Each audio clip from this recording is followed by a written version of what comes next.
Oke, kita mulai. Jadi sebelum masuk ke materi, pengantar aja. Perlu diingat-ingat kalau di sistem pemerintahan, sistem akuntansi di pemerintah daerah, itu kan kita mengenal dua, adanya SKPD sama SKPKD. Nah, SKPKD ini juga ini PPKD, kayak gitu. Nah, PPKD sendiri ini, atau SKPKD sendiri itu, ingat di awal, materi awal, itu bisa berubah, bisa bertugas menjadi tiga, yaitu sebagai SKPD, bisa sebagai BUD, dan bisa juga sebagai konsolidator. Kayak gitu, itu diingat-ingat. Nah, mulai malam hari ini, dua pertemuan, kita bakal bahas SKPKD selaku BUD. Jadi di sini kita fokus ke BUD-nya. Soalnya kalau sebagai SKPD, itu kan udah dibahas di 3 pertemuan sebelumnya, kayak gitu. Oke, kita mulai.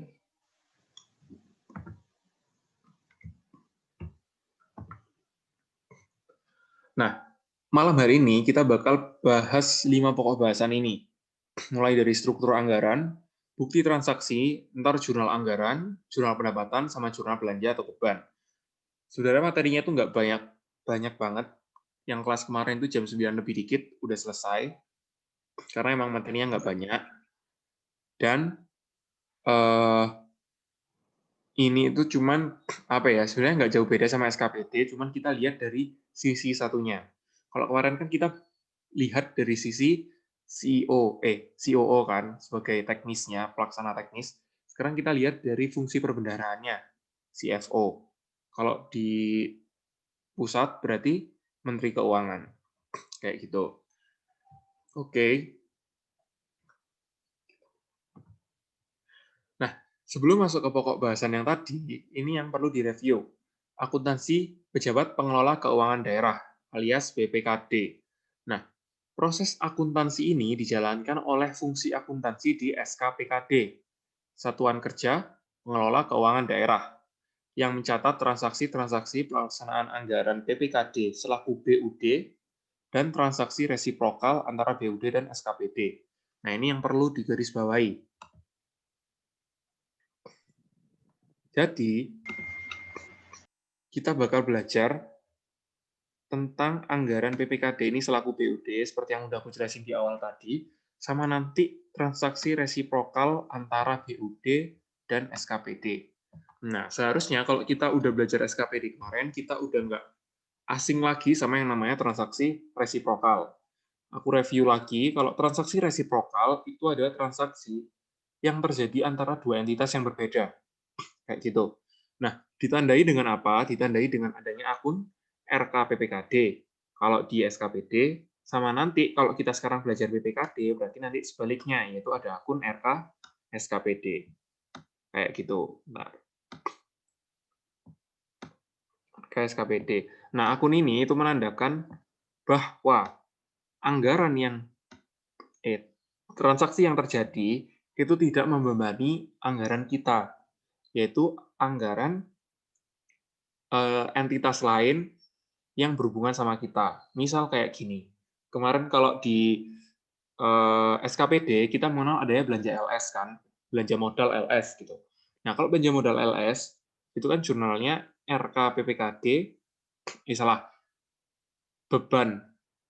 Kok beban sih? Aset terkait peralatan mesin, misal peralatan mesin pada RKPPKD gitu kan. Nah, kenapa kok pakai RKPPKD? Nah, karena uangnya ada di Kasda, karena di LS gitu kan.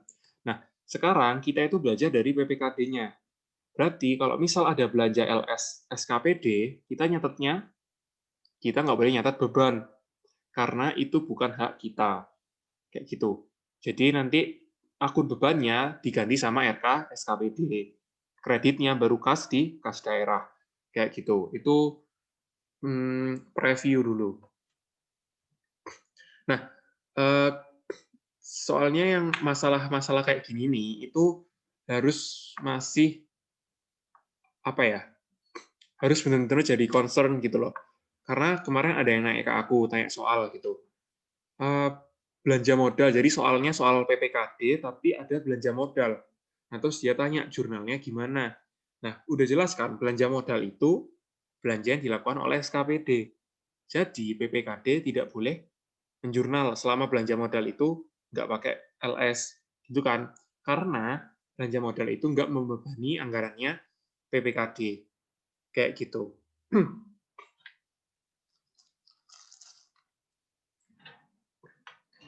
Terus kita lanjut dulu. Nah, sekarang ini ke pokok bahasan yang pertama, yaitu tentang struktur anggaran. Jadi di PPKD sendiri, itu ada 3 ini. Apa yang menjadi perbedaan dari SKPD adalah pembiayaan. Ingat, jadi kalau di SKPD, di struktur anggaran SKPD, itu kita kan mengenal cuma ada pendapatan sama belanja kan. Tapi kalau di PPKD, ketambahan satu, yaitu pembiayaan. Nah, pertanyaannya, kenapa kok bisa ada pembiayaan, Kak? Nah, alasannya perlu diingat, karena PPKD sebagai BUD di sini adalah pejabat perbendaharaan di daerah.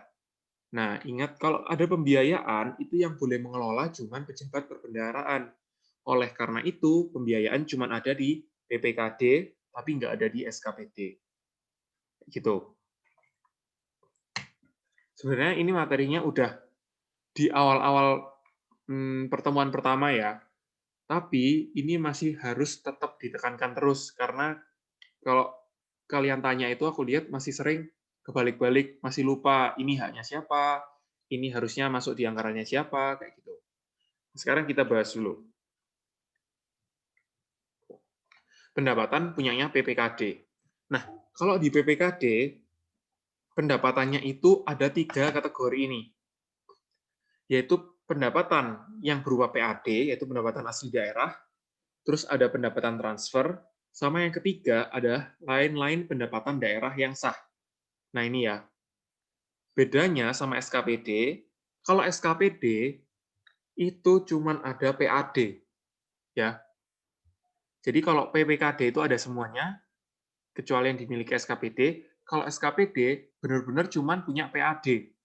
PAD-nya pun kalau SKPD itu cuma ada 3. Kalau lupa nanti bisa dilihat slide sebelumnya, pertemuan sebelumnya. PAD-nya SKPD itu cuma pajak, retribusi, sama lain-lain PAD yang sah. Ingat ya, lain-lain PAD yang sah, bukan lain-lain pendapatan daerah yang sah. Kayak gitu. Nah, di situ, jadi kalau misal ada transaksi menerima pajak hotel, kayak gitu. Nah, kalau udah kayak gitu, jelas itu yang nyatet bakalan SKPD. Jadi kalian seharusnya kalian udah nggak perlu bingung lagi. Gitu. Jadi, hafalin yang sedikit aja. Kalau PPKD kan banyak banget ini pendapatannya. PAD-nya dari hasil pengelolaan kekayaan daerah, ada pendapatan transfer, sama lain-lain pendapatan yang sah. Nah, kalau SKPD kan cuma pajak, retribusi, sama lain-lain PAD kan. Jadi kalau misal ketemu transaksi di soal, kayak tadi, menerima retribusi parkir. Nah, udah jelas, oh retribusi, berarti dia SKPD. Kayak gitu. Jadi itu hafalin yang sedikit aja. Nah, sekarang aku ulas satu-satu yang PPKD. Yang pertama, PAD berupa hasil pengelolaan kekayaan daerah yang dipisahkan. Nah, ingat, kekayaan daerah yang dipisahkan, ini nama lainnya adalah BUMD bentuknya. BUMD. Nah, hasil pengelolaan di BUMD atau return dari kita investasi di BUMD itu tetap masuk ke PAD. Kenapa seperti itu? Jadi gini, sistemnya kan. Kita itu suatu perseroan atau suatu badan usaha itu bisa dikatakan BUMN atau BUMD kalau pemerintah punya sahamnya 50% plus 1 kan. Pokoknya 50% lebih. Ya kan? Nah, dari situ kalau kita belajar pengakun lah. Di pengakun kalau udah 50% otomatis kepemilikan kita signifikan kan dan kita bisa punya kontrol atas perusahaan tersebut. Nah, kalau kita sudah punya kontrol atas perusahaan tersebut, otomatis perusahaan tersebut kan juga secara nggak langsung adalah milik kita. Seperti itu kan? Nah, oleh karena itu, hasil dari pengelolaannya, kalau di pemerintah, itu juga milik pemerintah secara asli. Jadi, pendapatan asli daerah itu kan emang ya pendapatan aslinya pemerintah, kayak gitu. Jadi emang, apa ya, jadi emang pemerintah itu berhak atas pendapatan tersebut karena itu emang bagian dari dirinya, kayak gitu. Nah, oleh karena itu, hasil pengelolaan kekayaan daerah yang dipisahkan ini termasuk PAD. Jadi pendapatan asli, bukan pendapatan biasa. Gitu. Nah, terus bentuknya kayak apa, Kak? Udah jelas. Kalau kita menanamkan saham, menanamkan modal ya, membeli saham, return dari saham itu otomatis berupa dividen. Kayak gitu. Jadi kalau berupa dividen, kita catat sebagai hasil pengelolaan kekayaan daerah yang dipisahkan. Gitu. Nah, terus mungkin ada yang bertanya-tanya, nah kenapa kalau PAD nggak sekalian aja dicatat SKPD? Gitu kan. Nah, sekarang kita balikin lagi. Adanya hasil pengelolaan kekayaan daerah yang dipisahkan ini, itu kan berasal dari investasi kita. Nah, yang mengelola investasi di daerah, itu kan PPKD, bukan SKPD. Biar nggak rancu dan nggak ribet, serta ya pokoknya apa ya, biar tetap akuntabel kayak gitu. Jadi sekalian aja hasil pengelolaan kekayaan daerah itu tadi juga dianggarkan di PPKD, bukan di SKPD. Jadi kalau misal kalian di soal nemu transaksi, menerima dividen kas sebesar 150 juta. Nah, itu udah nggak perlu bingung lagi. Meskipun PAD, dia itu di anggarannya PPKD. Kayak gitu. Oke. Selanjutnya, ada pendapatan transfer. Nah, pendapatan transfer, dana bagi hasil, dana alokasi umum, sama dana alokasi khusus, ini itu biasanya dari pemerintah pusat, tapi bisa juga transfer dari pemerintah daerah lainnya. Kayak gitu. Nah, adanya pendapatan transfer, ini biasanya itu sudah ditentukan oleh pemerintah lewat payung hukum tertentu. Misal kayak Perpres, kayak gitu. Nah, pendapatan transfer di sini kan yang sering itu ada DBH, DAU, sama DAK. DBH, ingat ya kalau PPKN dulu, DBH kan bagi dua. DBH pajak sama selain pajak kan non pajak. Jadi dua-duanya itu sama-sama masuk di pendapatan transfer, cuman jenis-jenisnya aja. Terus DBH sama DAU itu penggunaannya itu bebas.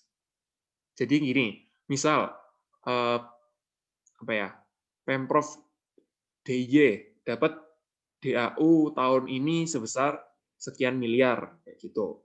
Nah, sekian miliar itu bebas digunakan Pemprov DIY untuk kegiatan apapun selama bisa dipertanggungjawabkan. Namanya aja dana alokasi umum. Jadi nggak jelas. Baru kalau dana alokasi khusus, ya, kalau dana alokasi khusus itu tujuannya buat untuk ini, apa namanya? Ada tujuan tertentu yang diberikan oleh donatur. Misal pemerintah, ini misal ya, misal contohnya pemerintah pusat memberi mandat ke Pemprov Jateng gitu. Dana alokasi khusus sebesar sekian untuk pembangunan pelabuhan di Semarang, misal kayak gitu. Jadi dana alokasi khusus ini cuma boleh dibuat untuk pelabuhan itu tadi. Nah, bedanya sama DWH sama DAU seperti itu. Tuh, nanti kalau teori itu mungkin biasanya muncul di pilihan ganda ya, tapi nggak terlalu dalam kayak PPKN. Cuman kalian harus tahu buat jaga-jaga aja kalau waktu keluar gitu. Terus selanjutnya adalah lain-lain pendapatan daerah yang sah. Nah, lain-lain pendapatan daerah yang sah itu beda sama lain-lain PAD yang sah.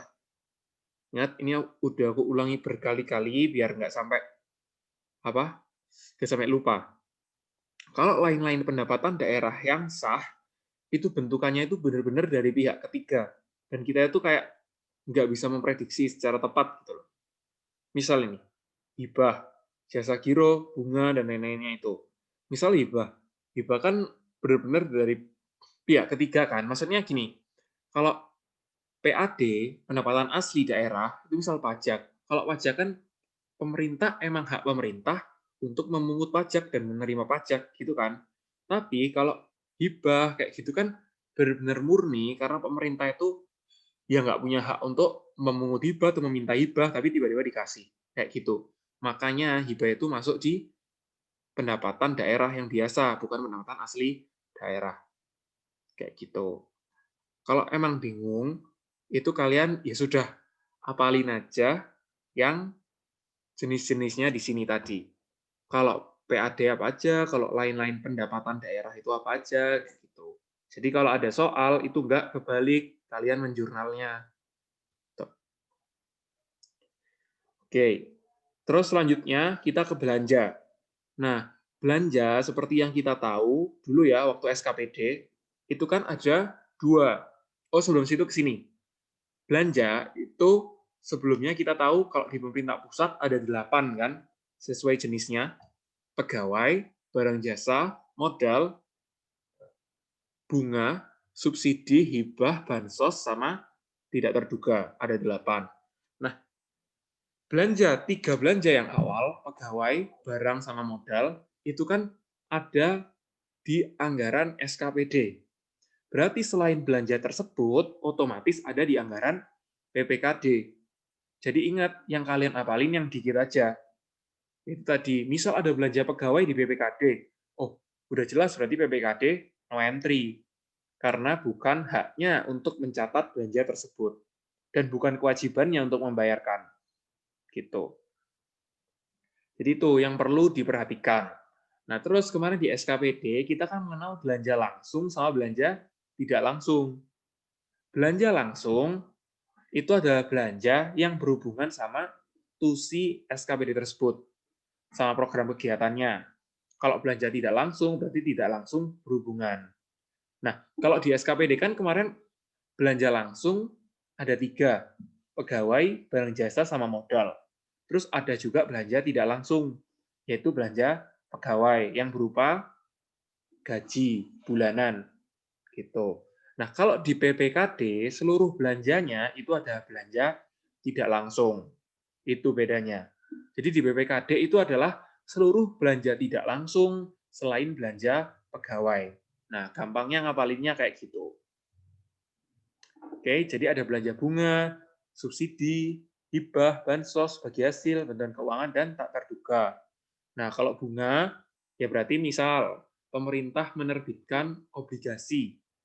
Nah, kalau pemerintah menerbitkan obligasi, pemerintah pusat kan udah biasa ya, kayak Sun, terus kalau suku, kayak gitu. Tapi di pemerintah daerah sejauh ini, ya, ini juga kata dosenku, sampai sejauh ini itu belum ada pemerintah daerah yang berani menerbitkan obligasi.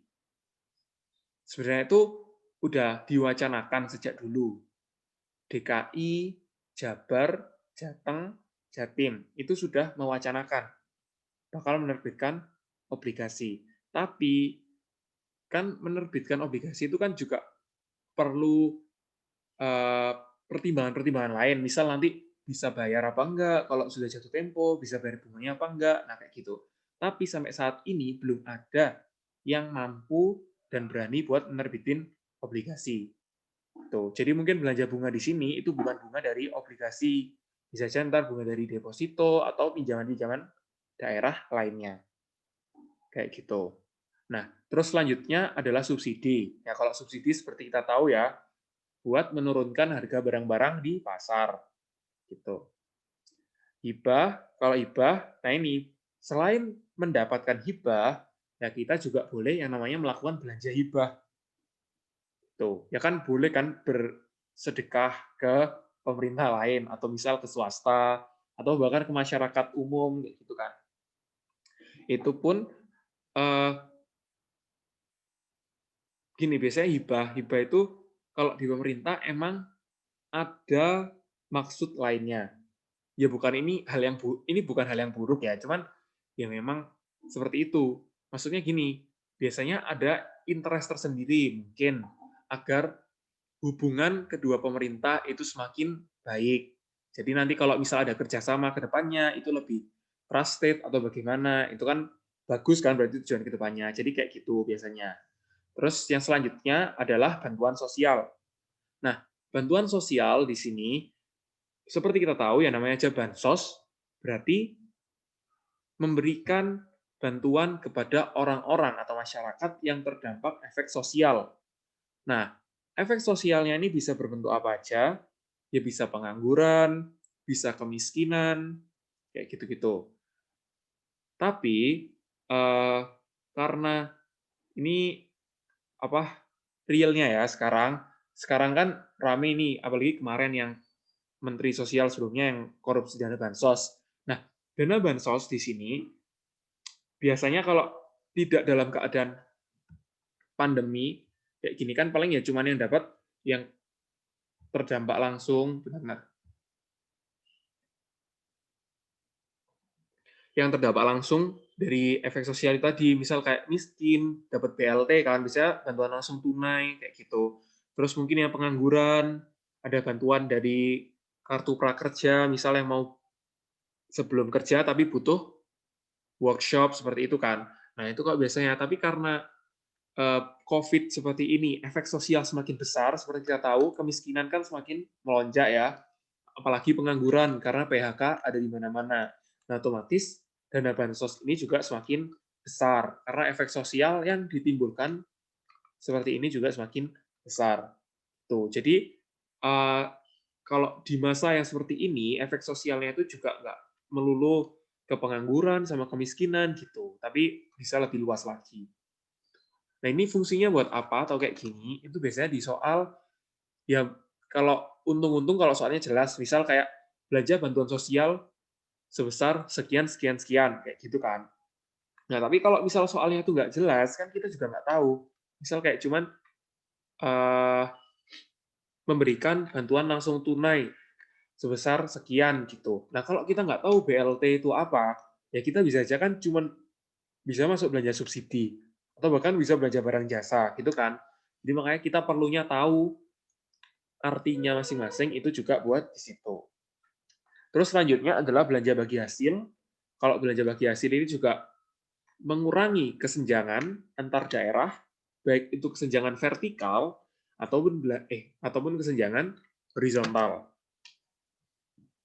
Kalau kesenjangan vertikal itu biasanya beda tingkatannya. Misal dari Pemprov ke Pemkot Pemkap atau Pemkot Pemkap ke Pemdes kayak gitu kan. Atau sebaliknya malah naik. Misal nih kayak di Bali, di Pulau Bali. Bali kan provinsi sendiri, ada Provinsi Bali. Terus di Bali itu kalau nggak salah ada 4 kabupaten dan 1 kota, Kota Denpasar. Nah, ini koreksi apa? Kalau salah maaf ya kabupatennya, tapi seingatku 4. Nah, salah satu kabupaten dengan PAD tertinggi se-Indonesia adalah Kabupaten Badung. Nah, itu ada di Provinsi Bali. Nah, Kabupaten Badung ini PAD-nya itu tinggi banget karena emang dari sektor pariwisata. Nah, tapi untuk kabupaten-kabupaten sekitarnya itu penerimaannya juga nggak setinggi di Badung. Seperti itu, ya meskipun Bali tinggi, tapi tidak setinggi di Badung.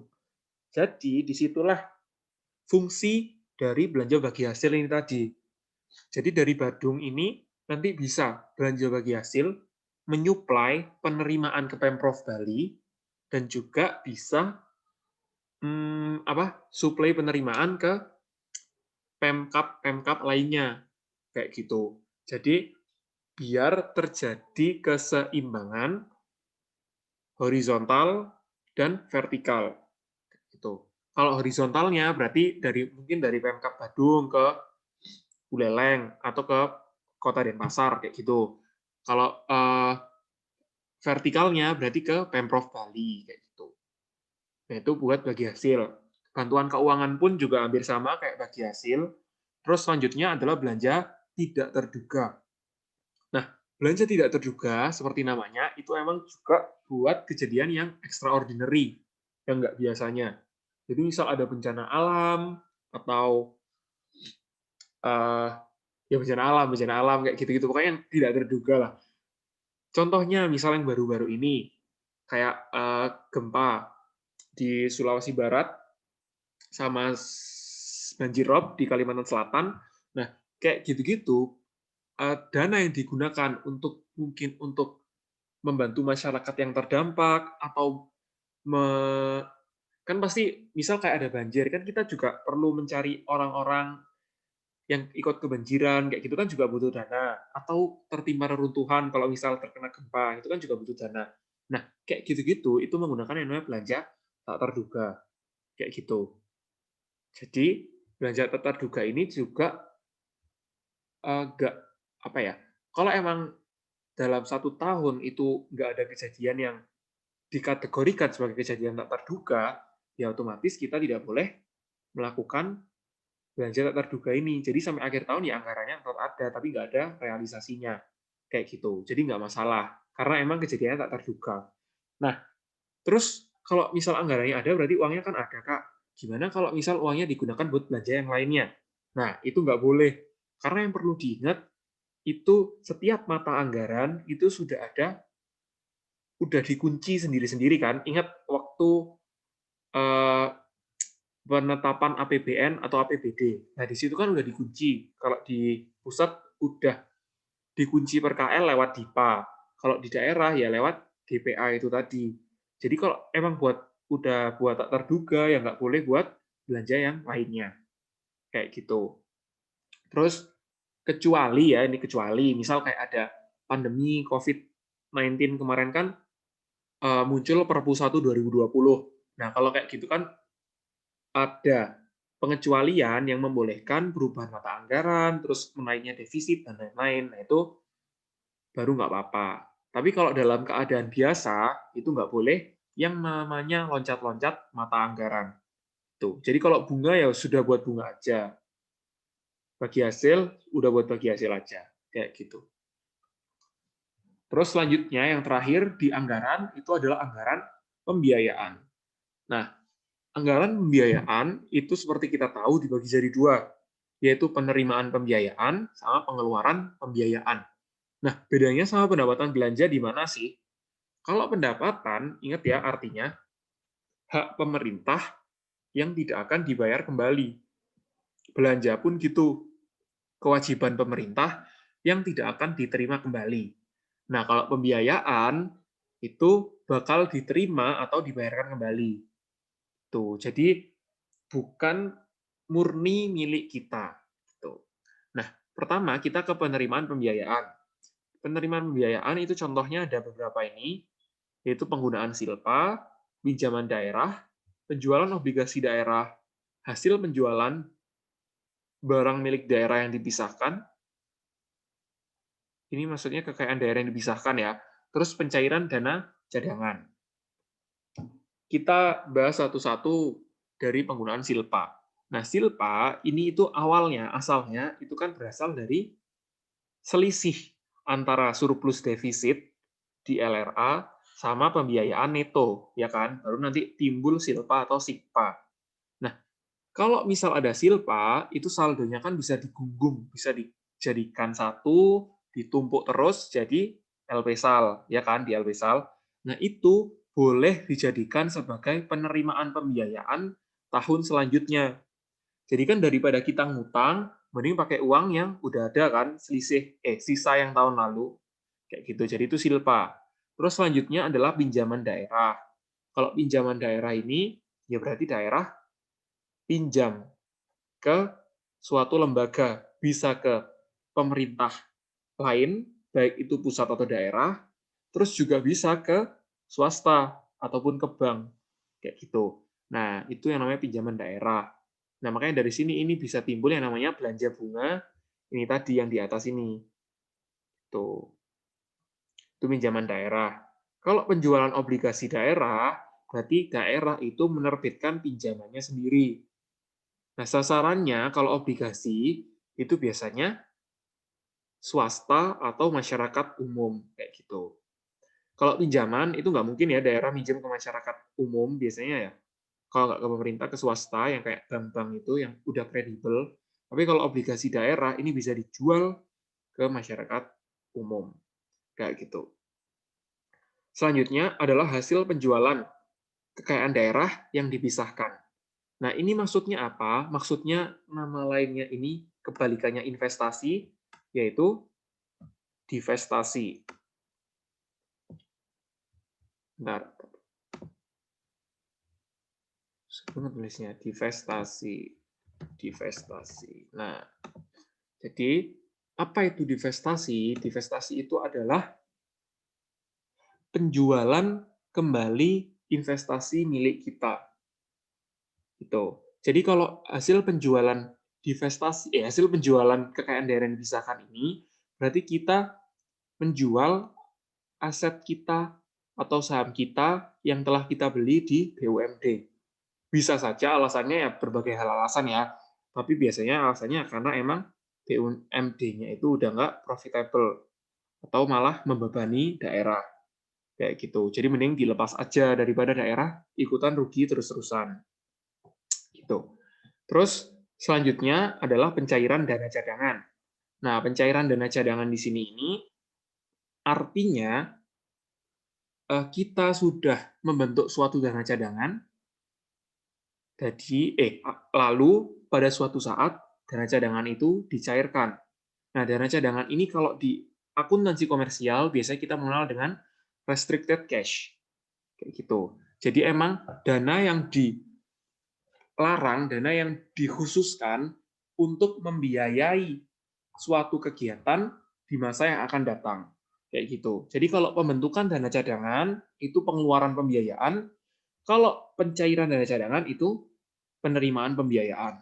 Kayak gitu. Nah, kan cuma ganti rekening, Kak. Kenapa harus sampai sampai dijadikan pembiayaan? Kenapa nggak cuma transfer antar rekening gitu aja? Nah, kenapa seperti itu? Karena dana cadangan ini uangnya nggak liquid sama sekali. Kalau emang belum saatnya untuk dicairkan. Jadi sama aja kita menginvestasikan ke suatu aset berupa dana cadangan dan kita nggak bisa mengelola aset tersebut sampai suatu waktu. Makanya dia dimasukkan ke pembiayaan. Kayak gitu. Terus kalau pengeluaran pembiayaan, itu berarti kebalikannya penerimaan. Kalau tadi pencairan, berarti ini pembentukan. Kalau ini misal kita ngutang, berarti ini bayar pokok utangnya. Kalau ini tadi divestasi, berarti yang di sini kita investasi yang ini. PMP, penyertaan modal pemerintah. Gitu. Nah, sampai struktur anggaran ini, apa ada yang ditanyakan?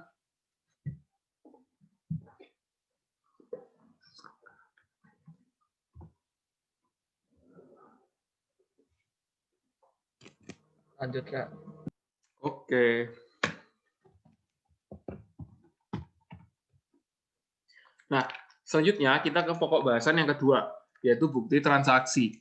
Sebenarnya pokok bahasan ini itu nggak seberapa penting ya. Cuman biar nice to know gitu, dan soalnya materinya emang dikit gitu, dan ini aku ambil dari bahan tayangnya dosen-dosen sebelumnya gitu. Nah, di sini bukti-bukti transaksi ini perlunya buat apa? Perlunya itu adalah titik di mana kita mengakui transaksi tersebut untuk di jurnal. Kayak gitu. Jadi meskipun ini bukan hal yang sangat krusial, tapi kita juga harus tahu karena kalau waktu menjurnal ini bisa jadi hal yang krusial kalau kita nggak hafal. Gitu. Kok masih ada notasinya? Bentar. Nah, jadi kita mulai dari pendapatan. Nah,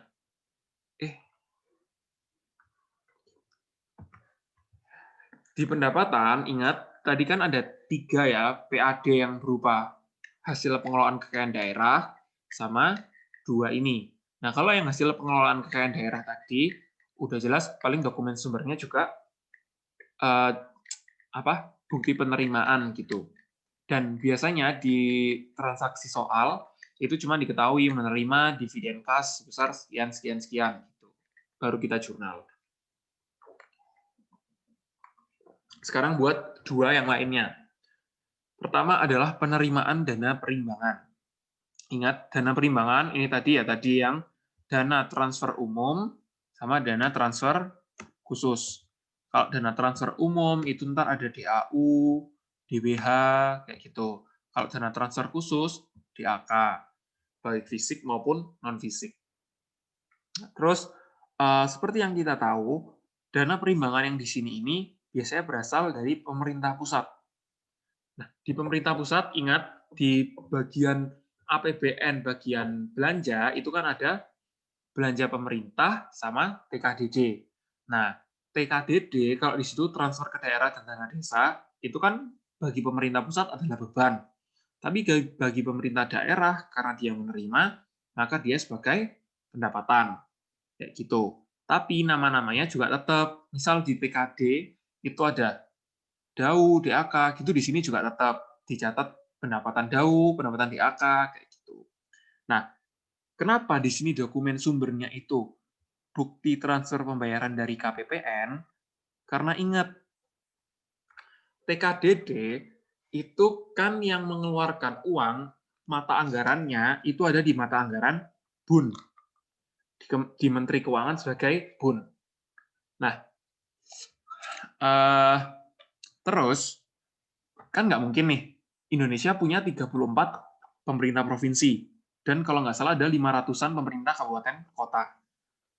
Nggak mungkin Menteri Keuangan sendiri yang melakukan transfer satu persatu kan. Nah, oleh karena itu, Menteri Keuangan sebagai BUN punya yang namanya kuasa BUN. Nah, kuasa BUN itulah yang dilakukan oleh KPPN. Oleh karena itu, yang transfer dana perimbangan untuk masing-masing daerah itu adalah KPPN. Kayak gitu. Nah, dari situlah kenapa yang menjadi dokumen sumber bagi penerimaan dana perimbangan itu adalah bukti transfer dari KPPN. Karena yang mentransfer itu KPPN. Jadi itu yang harus tahu kenapa ini dari KPPN. Karena ini pendapatannya berasal dari pemerintah pusat. Gitu. Terus selanjutnya, lain-lain pendapatan daerah yang sah. Nah, lain-lain pendapatan daerah yang sah, ini juga dokumen sumbernya biasa aja. Surat tanda bukti penerimaan, sama bukti penerimaan lainnya. Nah, ini yang menarik di sini adalah berita acara penerimaan. Biasanya berita acara penerimaan ini dibuat untuk, biasanya ya ini salah satunya buat pendapatan hibah. Hibah kan ada dua, hibah barang sama hibah uang. Nah, kalau misal kita nerima barang, ingat kalau beli barang kan ada BAST, berita acara serah terima. Nah, sama di sini pun kayak gitu. Kalau misal kita nerima barang dari hibah, pasti ada yang namanya berita acara penerimaan. Atau kalau nggak salah itu BAPP apa ya? Ya itulah. Gitu.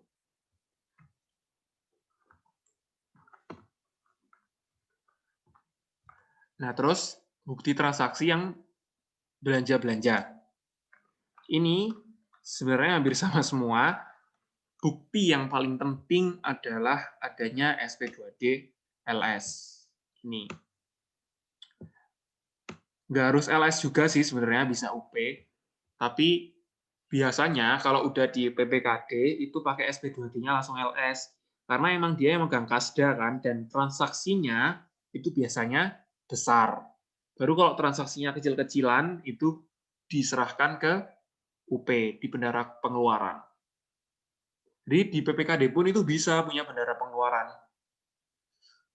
Terus selanjutnya, di sini ada lampiran dokumen sumber. Nah, di sini ada yang namanya SPD. Ingat, SPD sama SP2D itu berbeda. SPD itu adalah surat penyediaan dana. Jadi SPD ini keluar waktu awal banget, bahkan sebelum terbit SPP. SPP apa? SPP adalah surat permintaan pembayaran yang menerbitkan PPK.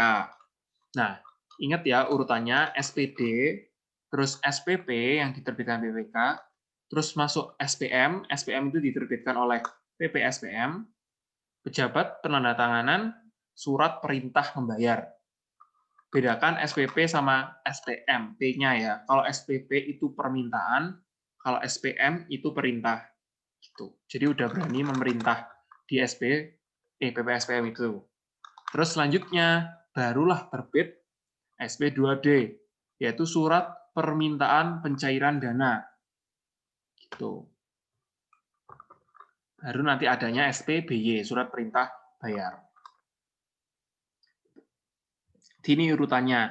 Jadi kalau misal sampai di Akpemda sini, kalau baru terbit SPD atau SPM, apalagi SPD ini hampir nggak mungkin ya, SPP atau SPM, berarti kita masih belum boleh melakukan penjurnalan. Karena transaksinya itu masih belum membebani anggaran dan belum terrealisasi. Baru masih berupa kontrak. Baru nanti kalau udah masuk SP2D, kita baru akan melakukan yang namanya penjurnalan. Tapi ini berhenti sampai Akpemda nanti ya, sampai UAS. Soalnya nanti di Akpem pusat itu sudah beda lagi.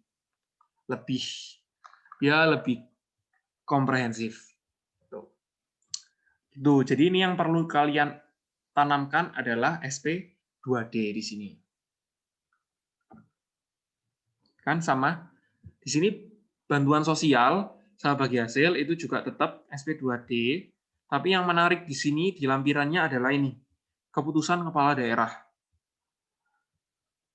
Jadi bantuan sosial itu juga harus melalui keputusan kepala daerah. Maksudnya pasti kalau ada daerah yang memiliki efek sosial yang tinggi, misal pengangguran tinggi atau kemiskinan yang tinggi, itu otomatis juga kepala daerahnya kan tahu dan pasti udah dialokasikan, oh segini buat bantuan sosial, BLT tahun ini segini, dibayarkan berapa kali, kayak gitu kan.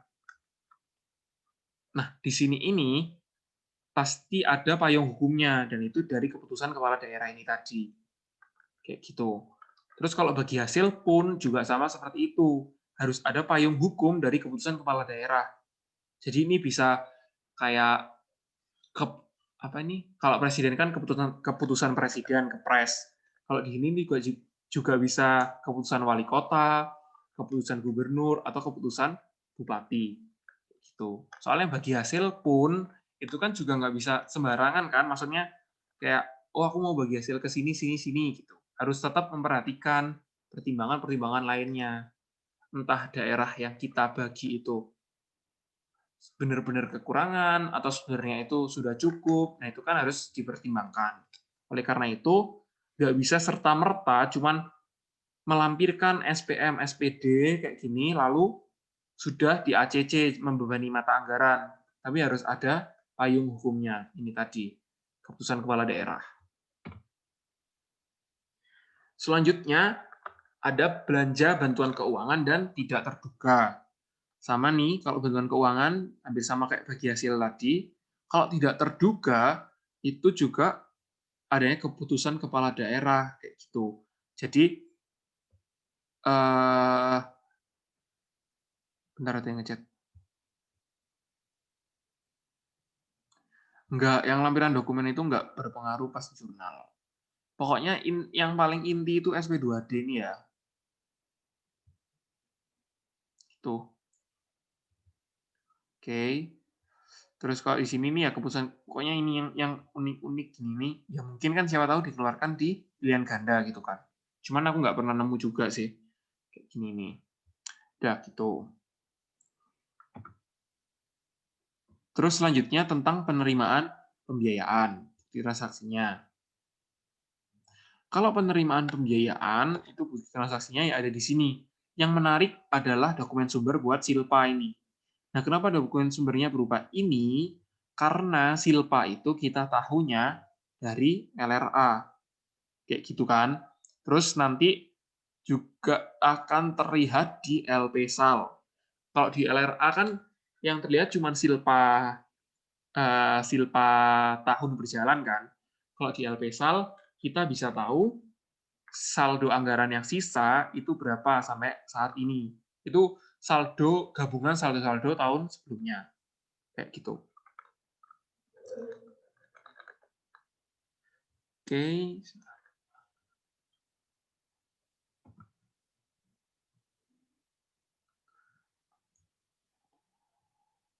Terus, nah ini, penerimaan pinjaman daerah. Jadi di sini pinjaman yang di sini ini maksudnya termasuk obligasi juga ya. Makanya di sini dokumen sumbernya ada bukti penjualan obligasi gitu.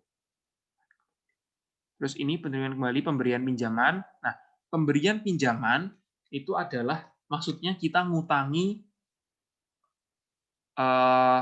entitas lain.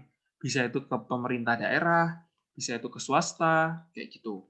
Jadi kita memberikan pinjaman, tapi biasanya ke daerah sih, ke sama-sama pemerintah gitu. Jadi memberikan pinjaman, terus kalau penerimaan kembali di sini itu masuk di penerimaan pembiayaan.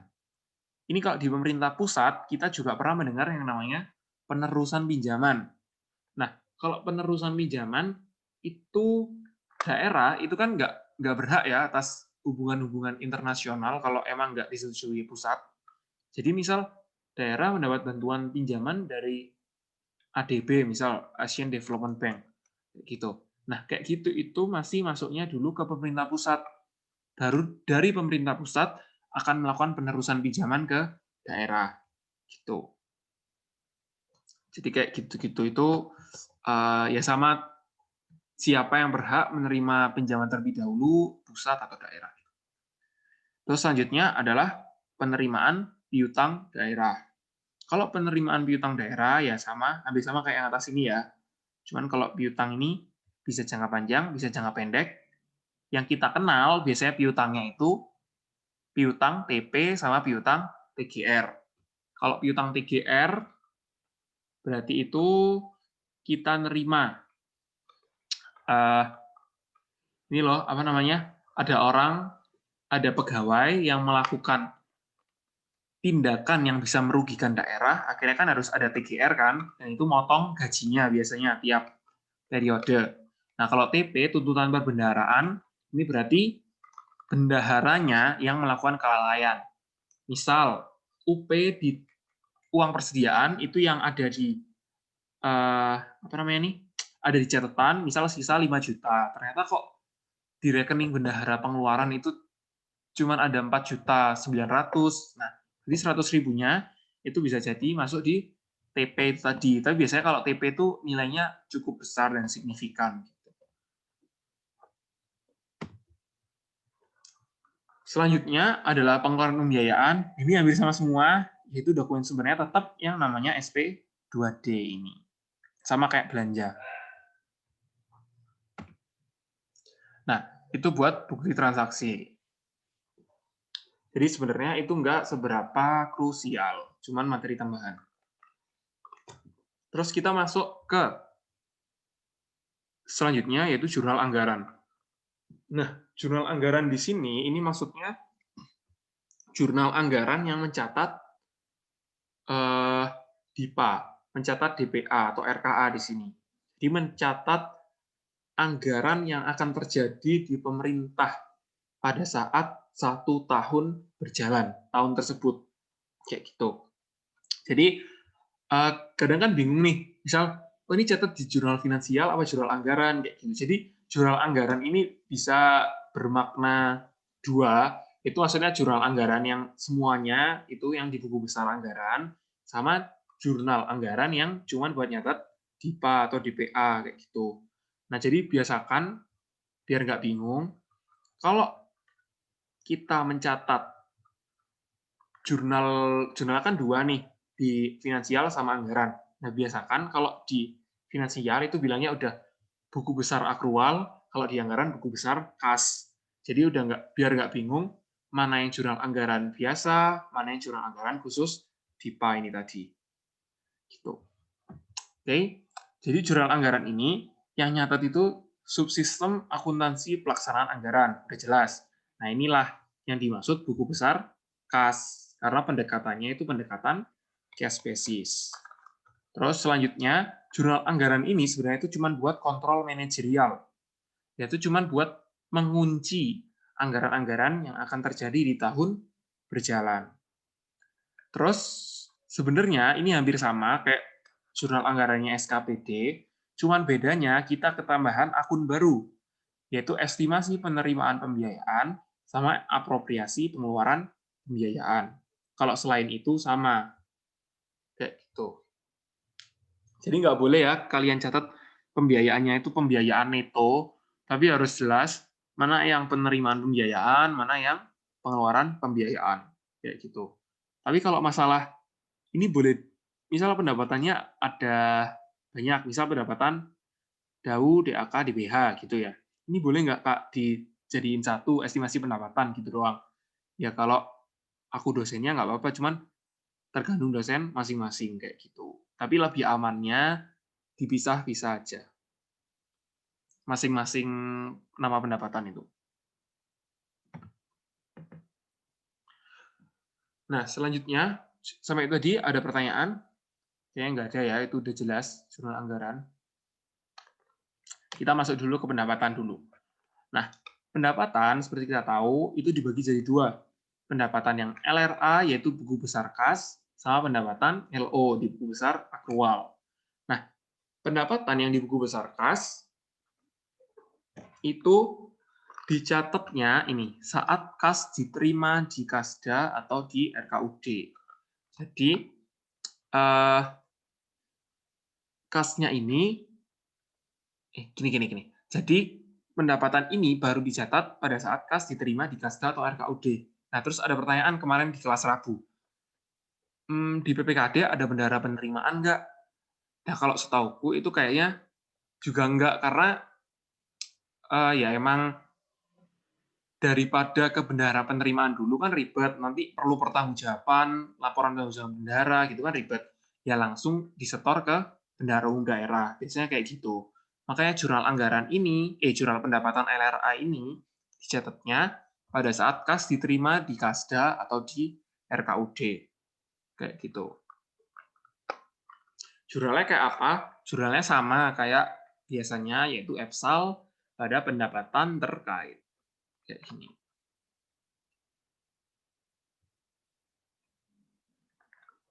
Terus selanjutnya, itu adalah jurnal pendapatan LO. Nah, jurnal pendapatan LO ini dicatat oleh subsistem akuntansi keuangan. Nah, di sini sama kayak SKPD, pendapatannya itu juga dibagi dua, yaitu yang tanpa penetapan terlebih dahulu, sama ada yang melalui penetapan terlebih dahulu. Kalau secara garis besar, sebenarnya jurnalnya itu sama. Kayak gini, kredit LO, debitnya kas. Nah, cuman bedanya, karena kita sekarang udah di PPKD, udah yang megang rekening kas umum daerah, maka debitnya ini langsung kas di Kasda, bukan lagi RK PPKD. Ya kan nggak lucu kan? Kita sudah PPKD, masa masih nyatet RK PPKD. Jadi hati-hati di sini, soalnya kadang itu kebiasaan ngerjain soal SKPD, akhirnya debitnya di sini tetap RK PPKD. Yang lebih parah lagi, kalau di sini RK SKPD. Kayak gitu. Padahal harusnya langsung kas di Kasda pada pendapatan LO. Itu kalau tanpa penetapan. Nah, sekarang itu pendapatan dengan penetapan. Kalau pendapatan dengan penetapan, berarti itu dicatat pada saat sudah terbit surat ketetapan yang ada. Nah, surat ketetapannya ini juga bentuknya bisa banyak. Misal, kalau DAU itu ya seperti itu, kepres kan, keputusan presiden. Kalau DBHDAK itu dari KMK, keputusan Menteri Keuangan, dan sebagainya. Nah, biasanya emang surat, ada yang tanya. Bentar ya, aku terusin dulu. Biasanya emang pendapatan dengan penetapan ini itu buat piutang-piutang yang berasal dari dana perimbangan. Kayak gitu. Soalnya, ini ceritanya panjang. Bentar.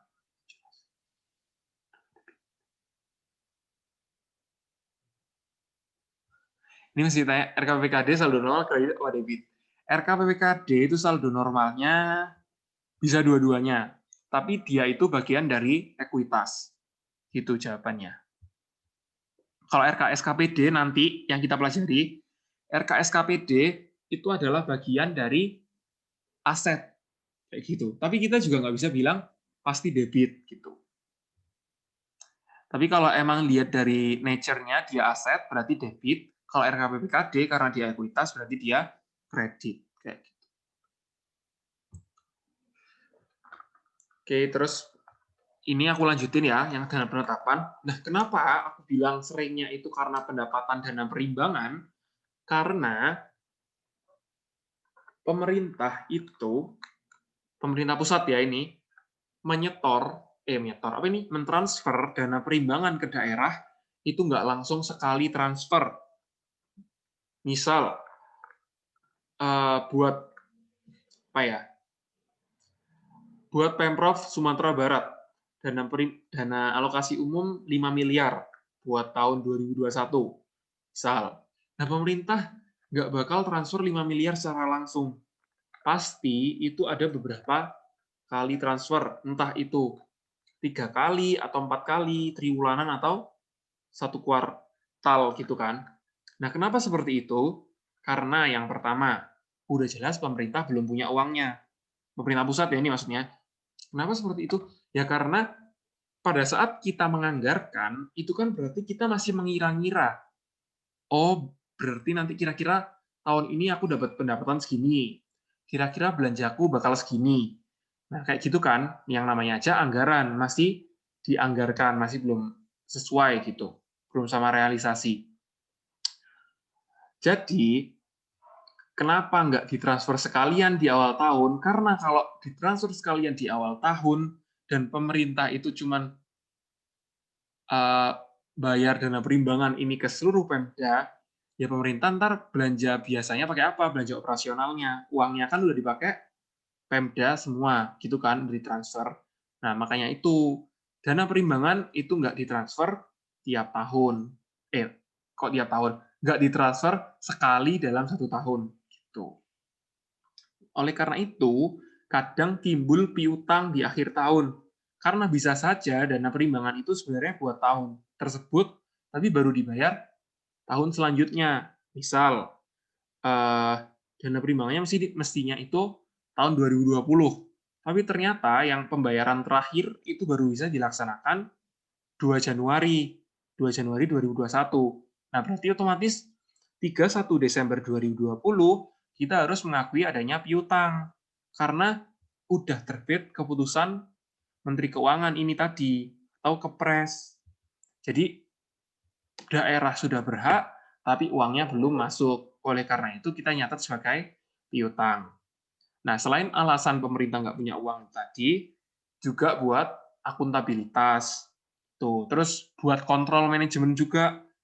Ya kan, bisa aja kalau ditransfer semuanya, akhirnya uangnya sama daerah itu digunakan tidak dengan semestinya. Gitu. Kan bisa saja gitu. Dan ini misal, kasus 2020 kemarin, kan COVID. Nah, seluruh dana perimbangan untuk 34 provinsi di Indonesia dan ratusan kabupaten kota itu dikurangi atau bahkan hampir nggak ada sama sekali. Ya gimana mau ngasih karena penerimaan pemerintah pun juga turun drastis gitu kan, pemerintah pusat. Nah, oleh karena itu disitulah alasan kenapa nggak ditransfer di awal. Ya bayangin coba semua ditransfer Januari, ya, kasus Januari. Terus kalau udah sampai ke rekening Pemda masing-masing, tiba-tiba kayak kemarin awal Maret COVID masuk. Nah, kalau kayak gitu, pemerintah bisa apa? Uangnya sudah di daerah kan? Pasti sulit kalau ditarik ke rekening uang negara kembali. Nah, kalau untuk menyiasati hal-hal seperti itu, maka pemerintah pusat transfer dana perimbangan itu nggak sekali transfer. Tuh. Oke, itu jadi ceritanya. Kenapa seperti ini? Kalau jurnalnya, ya sudah ringkas aja, piutang pendapatan pada pendapatan LO. Gitu. Ingat, karena ini masih berupa piutang, belum ada kas masuk, maka kita tidak boleh mencatat jurnal yang LRA. Gitu. Selanjutnya, pada saat kas diterima oleh BUD, berarti kas di kasda pada piutang pendapatan, nah disinilah baru kita mencatat pendapatan LRA. Oke, itu pendapatan. Ada pertanyaan buat jurnal pendapatan?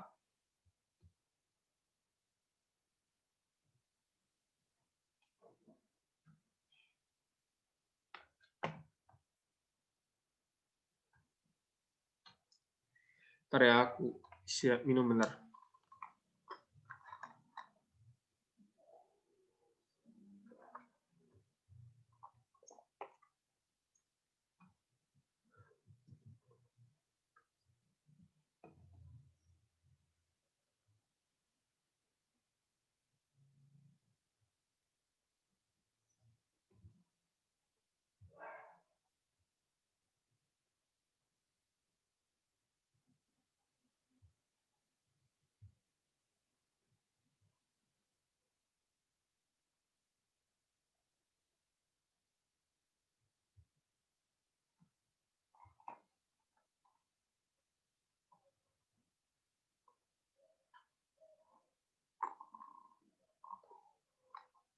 Nah, ini ada yang tanya.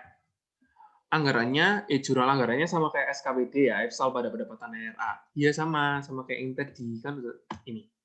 Nah, EFSAL pada pendapatan yang terkait. Ya, ini tadi di sini aku ringkes ya pendapatan ini soalnya takut nggak cukup gitu yang sebelumnya istilahnya.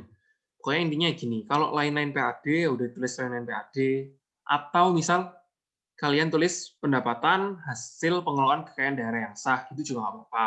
Cuman kan panjang banget. Jadi mending kayak lain-lain PAD yang sah. Gini aja. Terus misal dana perimbangan gitu sebenarnya juga nggak apa-apa tulis pendapatan DAU, pendapatan DAK, pendapatan DBH gitu nggak apa-apa. Cuman dana perimbangan langsung gini juga nggak apa-apa.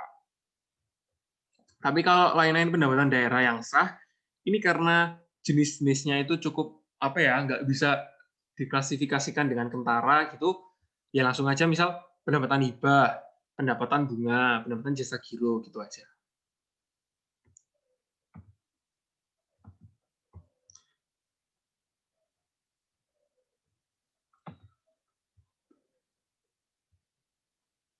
Oke, sama-sama.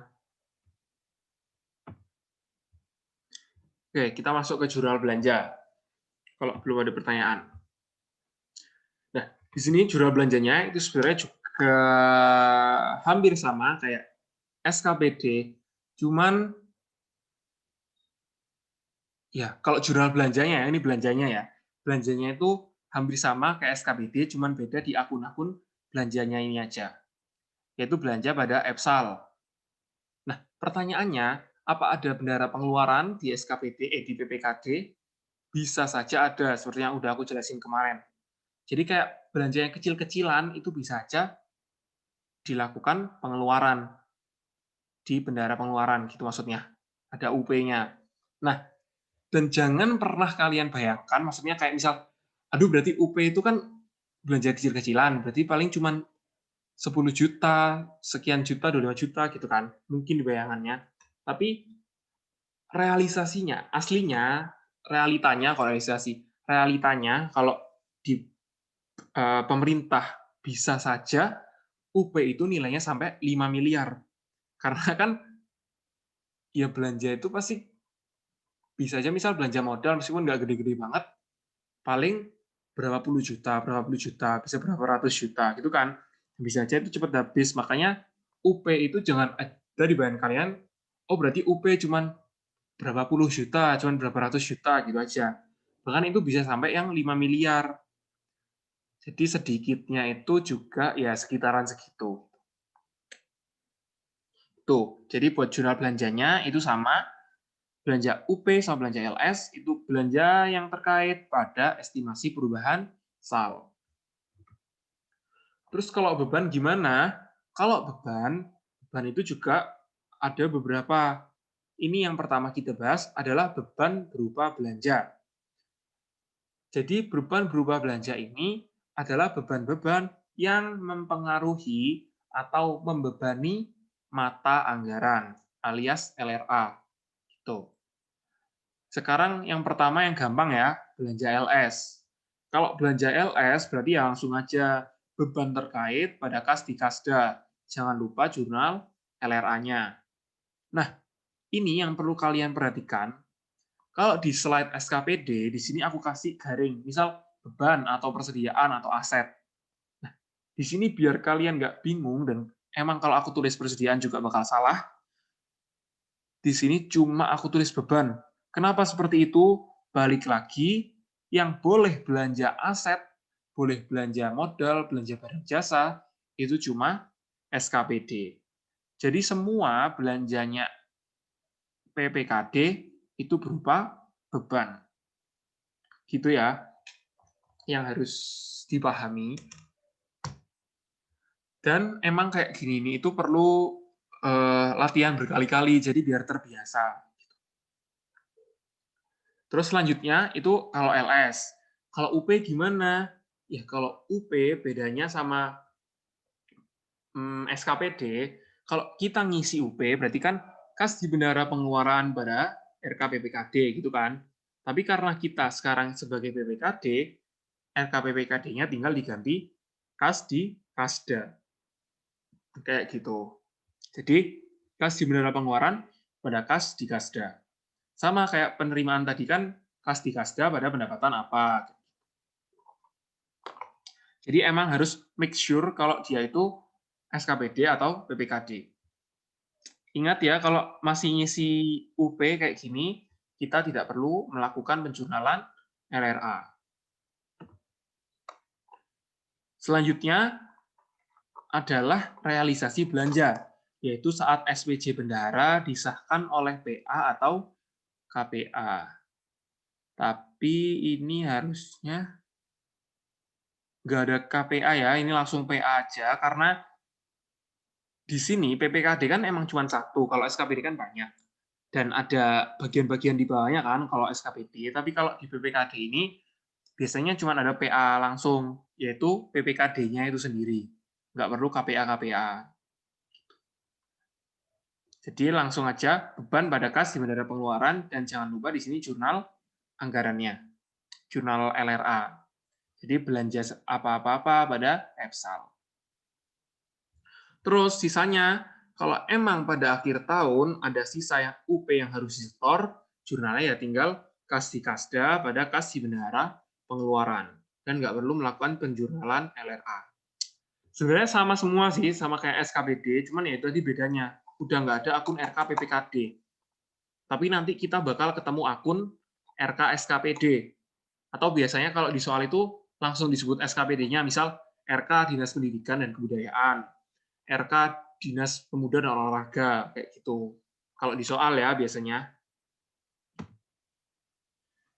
Nah, terus kadang sampai akhir tahun, itu kan sampai akhir periode, tutup periode, atau bahkan di dalam periode, itu ada kewajiban yang timbul, tapi belum kita bayarkan.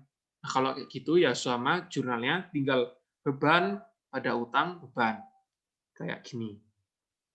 Karena ini masih utang, nggak perlu melakukan jurnal LRA.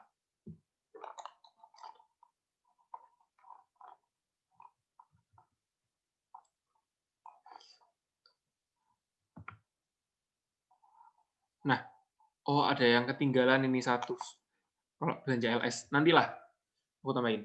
Terus selanjutnya, ini slide terakhir ya, tentang jurnal beban untuk penyesuaian piutang.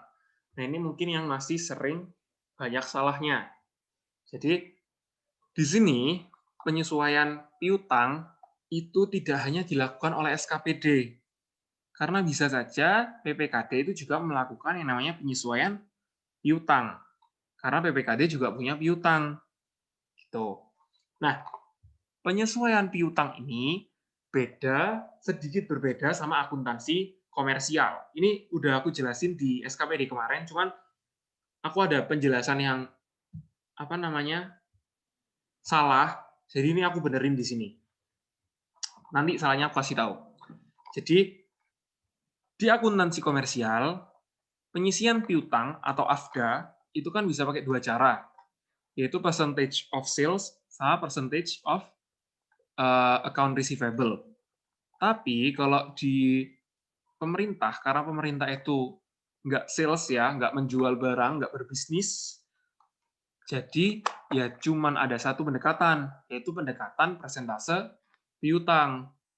Nah, kalau udah pakai pendekatan persentase piutang, otomatis persentase dari piutang itu akan jadi saldo akhir dari AFDA kita. Ingat ya, kalau komersial itu kan persentase sales, angkanya bakal jadi saldo yang akan kita jurnal, ya kan? Tapi kalau di pemerintah, persentase dari piutang itu akan jadi saldo akhir AFDA kita. Nanti deh aku buatin Excel biar kegambar. Tapi jurnalnya ya ini tetap beban penyisian piutang tak tertagih pada penyisian piutang tak tertagih.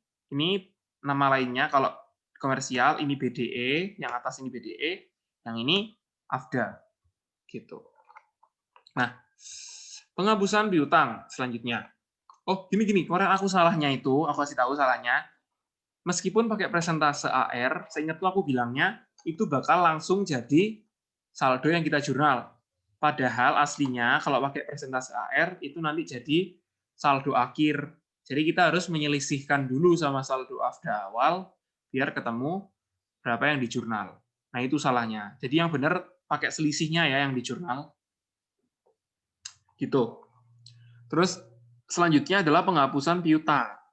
Nah, penghapusan piutang ini itu kalau sama di tengah tahun, misal ada penghapusan piutang PTA karena perusahaan kolaps, misal kayak gitu ya.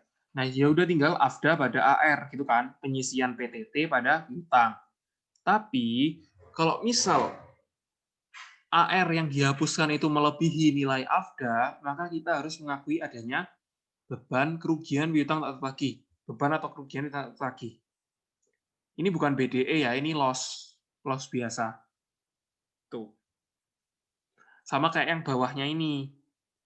Ini kalau misal ada piutang yang harus dihapuskan, tapi kita belum membuat cadangannya, belum buat AFDA-nya, ya udah berarti tinggal beban kerugian piutang tak tertagih pada piutangnya langsung. Nah, biar nggak bingung, sekarang aku tunjukin lewat Excel aja hitungannya.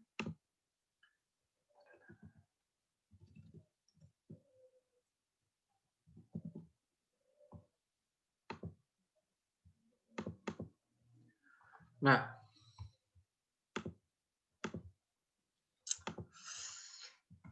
udah kelihatan Excel ya ini ya? Udah, Mas. Oke, jadi gini, misal 1 Januari 2020, itu kita punya piutang nilainya 50. Terus ada penyisihan, itu nilainya berapa ya? Mungkin aja 500, penyisiannya 4 lah, 4. Terus akhir tahun 2020, misal ini nggak ada penghapusan ya, 31 Desember 2020, melakukan penyisian piutang tak tertagih sebesar 10% saldo piutang. Misal. Berarti kan jurnalnya beban penyisihan PTT pada penyisian PTT gini kan. Nilainya berarti 10% dikali 500. Ini gede banget, 1% aja, 1%. 1%. Nah,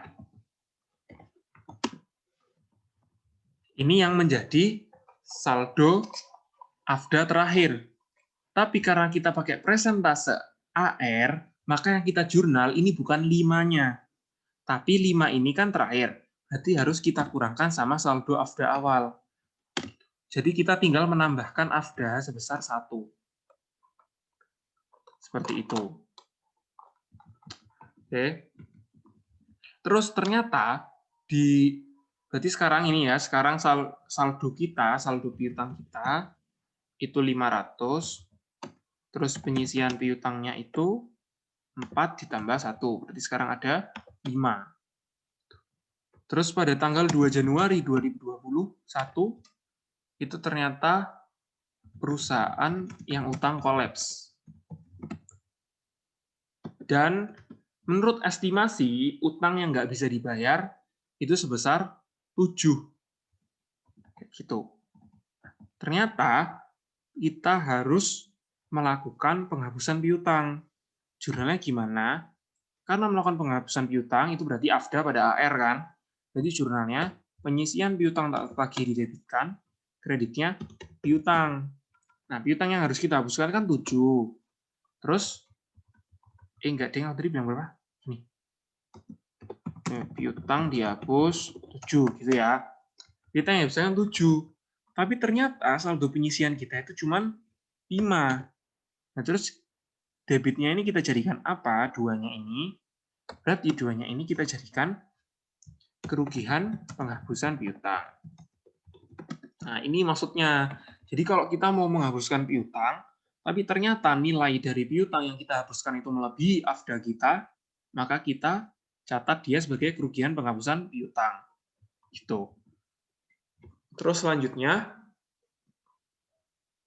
kita misal nih, ternyata di bulan 2 Februari, tanggal 2 bulan Februari, itu perusahaan ini tadi benar-benar nggak bisa melakukan nggak benar-benar nggak bisa bayar piutang yang tersisa. Misal piutangnya tadi 10, dihapus 7.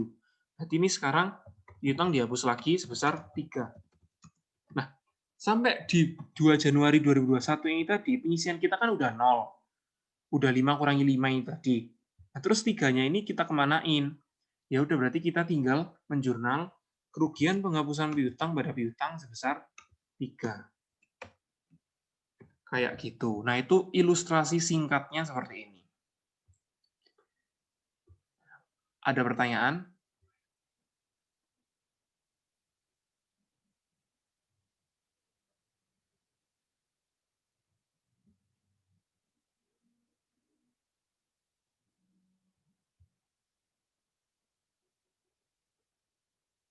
Ulangi yang 2 Februari. Bentar ya, titik. Ulangi 2 Februari. Nah, ini 2 Februari. Ini aku kasih aja.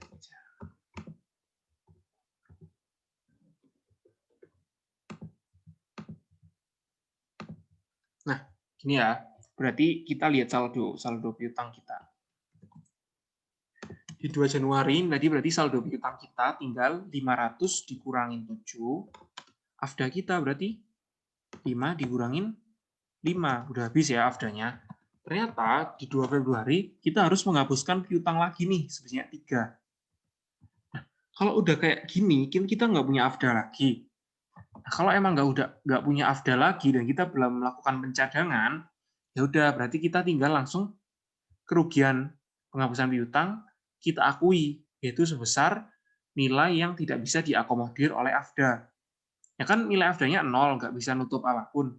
Berarti kerugiannya kita catat seluruhnya itu 3 ini tadi. Gitu ya, bismillah.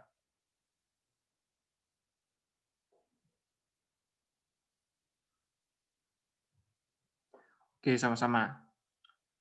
Terus titik. Berarti tiap ada RKPPKD di akuntansi SKPD, di akuntansi PKD-nya kita catat RKSKPD, tapi posisinya, nah betul, ini ya, titik. Jadi gini, misal, kita bikin belanja modal LS 150 juta. Ini misal ya. SKPD nyatetnya seperti apa? Kecil. SKPD bakal nyatet ini sebagai misal peralatan dan mesin pada RK PPKD. Gini kan, sebesar 150. Juga 150. Terus di jurnal buku besar kasnya belanja modal pada EPSAL 150. Nah, gini ya. Terus PPKD nyatetnya gimana? Nah, PPKD nyatetnya itu karena beban ini tadi, belanja modal LSI tadi membebani kas di kasda, ya udah berarti kita pertama kreditin kas di kasda, kas di kas daerah. Sebesar berapa? Sama sebesar 150. Nah, terus debitnya gimana? Ya debitnya kita tinggal menunjukkan akun resiprokal satunya, itu RK SKPD. Kenapa kayak gini? Karena beban ini bukan merupakan beban milik PPKD. Belanja modal itu kan bukan punya PPKD. Ya, jadi makanya harus menimbulkan akun resiprokal. Dan nggak perlu kita lakukan jurnal di buku besar kas. Kayak gitu. Nah, ini yang masih sering salah kadang. Mentang-mentang PPKD, terus ada belanja modal. Malah kalian catat peralatan dan mesin pada kas di kasda. Terus kalian juga jurnal anggaran, belanja modal pada EPSAL, kayak gitu. Nah, ini yang salah. Ini yang salah, seperti ini. Karena belanja modal sekali lagi beserta pegawai dan barang jasa itu bukan belanja yang timbul dan membebani mata anggaran PPKD, tapi SKPD. Gitu. Oke. Jadi nanti entitas konsolidatornya bakal nyentut kayak gini. Ini yang konsolidatornya. Jadi nanti entitas konsolidator itu gabung-gabungin yang akun-akun resiprokal ini dihapuskan. Jadi nanti jurnalnya jadi satu gini. Perawatan mesin pada Kasda, belanja modal pada EPSAL. Tapi kalau kita sendiri-sendiri sebagai SKPD sama PPKD, ya kita harus paham mana yang SKPD, mana yang PPKD. Kayak gitu. Paham?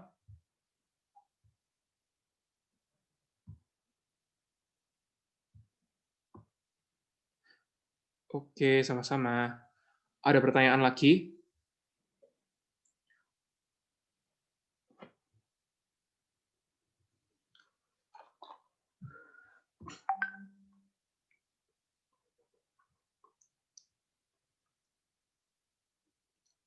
Yakin? Udah? Ini udah habis materinya yang pertemuan ini. Kalau nggak ada pertanyaan, aku akhiri lebih awal. Gimana? Ada pertanyaan apa enggak?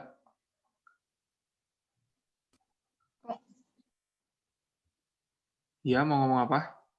Berarti minggu depan itu udah langsung bahas soal ya Pak? Materinya udah habis. Iya, aku bahas pembiayaan dikit, terus kita masuk ke soal. Oke, Kak. Beban lain-lain di LO masuk PPKD. Iya dong. Kan beban lain-lain itu, ini, beban lain-lain itu belanja tak terduga ya masuknya. Jadi dia masuk di PPKD. Belanja lainnya, belanja tak terduga, itu masuk di PPKD. Pokoknya, apalin aja lah yang di SKPD itu belanja pegawai, barang jasa, sama modal. Berarti selain itu, otomatis PPKD. Pendapatan pun gitu. Selain pajak, retribusi, sama lain-lain PAD yang sah, berarti itu punya PPKD. Gitu ya. Sama-sama.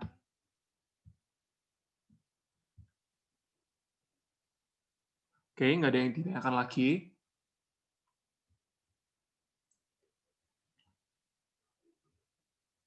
Oke, kalau gitu